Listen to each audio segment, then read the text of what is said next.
Ready to go. Okay. Good morning, everybody, and welcome back. Today we're working on this little Mclane edger. It's a perfect example of being careful about what you buy. Sometimes something will look really good, but you got to look at all the details. This one's got a whole handful of parts that it needs, but it's worth a good bit once it's put together, so we're going to go ahead and do it. So let's have a look at her. So you can see she's complete, but she won't start. Now we went ahead and put some gas in it and tested it, and then pulled the gas back out because we got nothing. So the next thing we're going to do is go ahead and pull the air filter so we can get to the carburetor and throw a little starter fluid on to make sure she will start. I checked the oil and it looks okay. So it's all about, will the motor run at all? If it's just a carburetor problem, she's worth fixing. If it's not worth replacing that front tire and this lever that's obviously broken. So we're going to set the throttle full open, and we're going to open the choke. We're going to close the choke so that it puts a little bit more vacuum on it.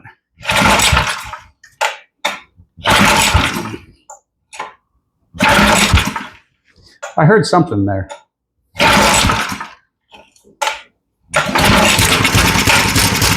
There we go. So we heard the motor turn over. We didn't hear any odd noises. And we also saw that the shaft spins freely. So that means it's a savable motor setup, and the frame doesn't have any rust on it. But it does need front wheels, which are going to cost around $50. And it needs new throttle control, which is going to cost us another $20. If I hadn't gotten this thing really cheap, I wouldn't have touched it with a 10-foot pole. But we got it cheap, so let's get it running today. We have a handy little magnet that'll hold all our loose nuts and whatnot. So let's go ahead and pull the air cleaner off first. Or I guess the air cleaner base, you'd say.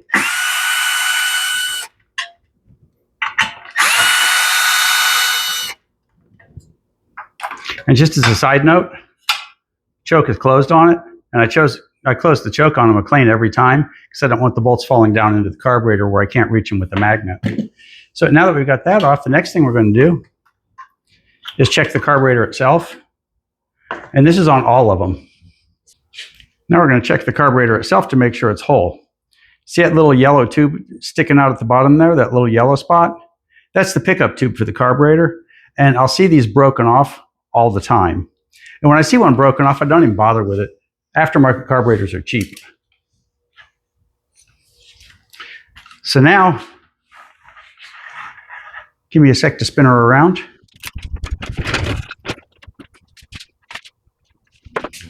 So since it will be working from this side, we're going to go ahead and pull the lever. There we go. We'll put that on the magnet so we don't lose it. We don't have to search for it later. And that buys us a ton of room to work here.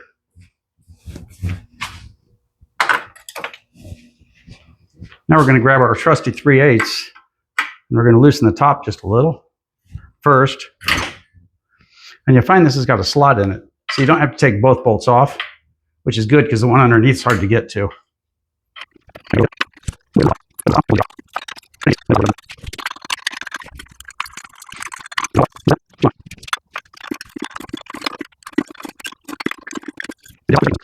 Now the Mclane edgers, 99% of them come with the diaphragm carburetor. It's sort of similar to what you might see on a two-stroke engine. So we want to pull these 4 strokes out to get to the innards. But the first thing we're going to do is pull this bolt out and get our PCV system out of the way.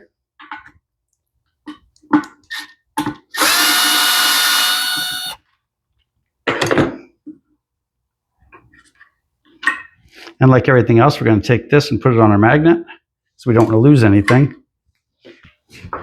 And we used our T20 on this. Now we're going to use our T15.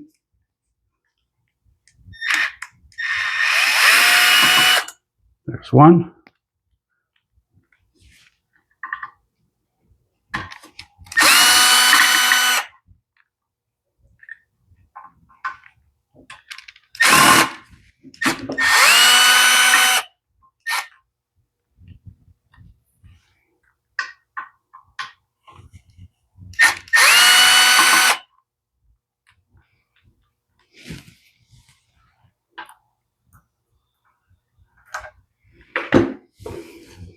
Now we can get inside the carburetor Now you notice on this, these are a lot easier to do when they're up and down. As you can see, this diaphragm looks a little wonky. And when you take a look at this, how completely misshapen it is compared to a new one, you see, you wonder how that ran at all ever. Now these are just easy peasy. The hardest part is getting the diaphragm lined up and getting your new spring in. If you compare the height of the springs, you'll see this one is perhaps 3/4 of an inch. Well, this one's a full inch tall. This, even though the other one was even and flat with the body, you can see the new one sticks out a little ways. So now we'll do that. And we'll get that mostly lined up. And we'll just get the screws.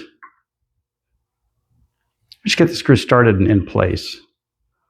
I'm not going to really install anything quite yet. Put them in a tiny bit. Whoop. Okay, that one's on just a couple of turns. We're doing this because we don't want our gasket to get away from us.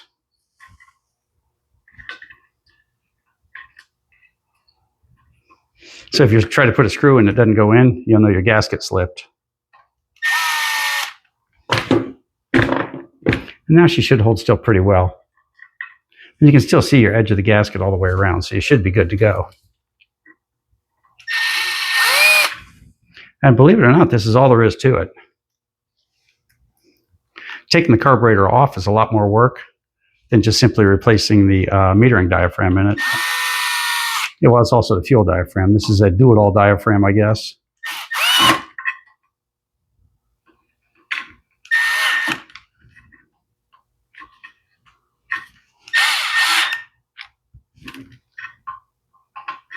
Okay, that one's fully tight.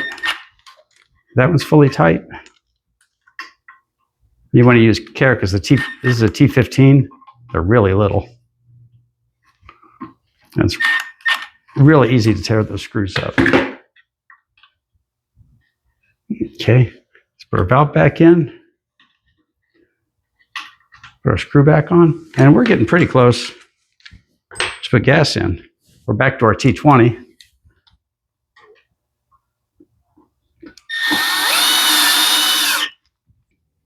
Okay, let's get our air box back on. 5/16 once again. And again, we're not tightening anything until everybody's started.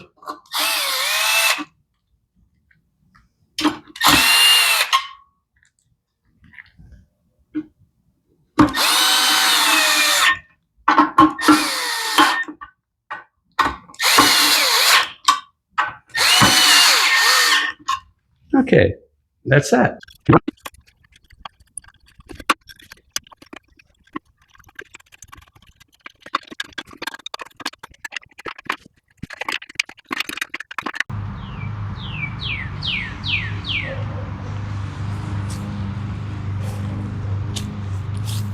I've got the noise cancellation turned off so you can hear the motor actually run. Now this isn't attached to anything yet. We still have to get a front tire for it, but let's test her out and see what we've got. So we're going to set full choke. We'll set it half rabbit and cross your fingers.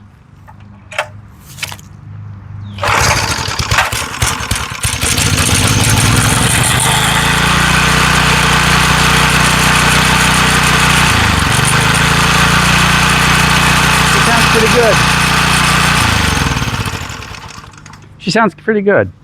I'm pretty happy with the way that came out. So it's just nothing more than a diaphragm. Now 75% of the time, putting that diaphragm in will take care of it. But check the little dip tube underneath and make sure it hasn't come out of the carburetor, or, and I see this a lot, the plastic is cracked or broken and it's not allowing a good pickup of fuel. If it's kind of running and it doesn't start easily, usually that little dip tube's broken. You can get just the tube, but in that case, just replace the carburetor. Watch for it though, because there are two different depths of tank. This one's got the small tank, but you've also got a big deep tank on these, and you want to make sure you get the right tube. The big deep one is the 4-inch tube. Okay, so if you made it this far, you might as well subscribe. It's free, and it's really what we work for. So Thanks for watching, and we'll see you next time.